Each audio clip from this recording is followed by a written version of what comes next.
The whole problem of dealing with the irrational is surely to find out means by which these irrational drives can be given their satisfaction without harming the person who has the drives and without harming his neighbours. This is not past the wit of man to devise these methods. I mean, this was something which William James years ago discussed in his essay, The Moral Equivalence of War. This is an inadequate essay, but it touches on one aspect of an extraordinarily important way of dealing with human beings. In fact, it is the only way of dealing satisfactorily with the irrational side of man. It requires satisfaction. The final, highest and most difficult problem of reason is how can we allow the irrational its proper scope within a general framework of rationality and benevolence. Empirically, all cultures have worked out various methods. I mean, the whole Greek method of Menadism and Bacchic orgies and so on were all methods for getting rid of these intolerable tensions in socially harmless and even beneficent ways. The carnival, the Saturnalia, all these things are empirical devices for doing precisely this. And I think one of our troubles is that we haven't got enough of these devices now. I mean, Christianity became so wildly respectable that it gave up dancing, which was a grave mistake. It's very significant that this extremely, quote, spiritual sect of the Quakers quaked. I mean, here there was this violent, involuntary quaking movement of the muscles, which was an immense release and, so to say, an opening up of the organism to the free flow of the life force. And this was an empirical invention of great value.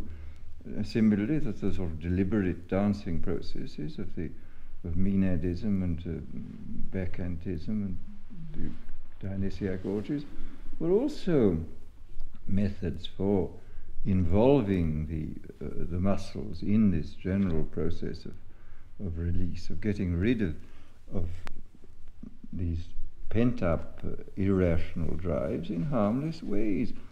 And it seems to me that any civilization which seriously takes account of man's nature has to invent these things. They've been invented again and again by primitive people, and even quite advanced people, and we've made the awful mistake of dropping a lot of them. I mean, the best we can do is rock and roll, which is something which the boys and girls have had to invent for themselves, but there's no sort of social or religious sanction for this, which is the gravest mistake. Whereas in the past there was. I mean, Menadism was built into the whole social and religious pattern, and so was the Bacchic orgy system. We don't have to say that when the Quakers quaked or the Shakers shook, that this was necessarily the operation of the Holy Ghost within them. I mean, after all, the Pentecost, when people behaved in a strange way, the onlooker said, "These men have drunken new wine." I mean, they did behave like drunks, but they were getting rid of tensions and permitting the life force to flow through them. I think we can talk about this in realistic terms now, without necessarily invoking supernatural explanations, but at the same time, the sort of basic, what may be called the basic supernaturalism, what you might call the life force, you can talk of this and say that these methods, which we now know about, why they happen, that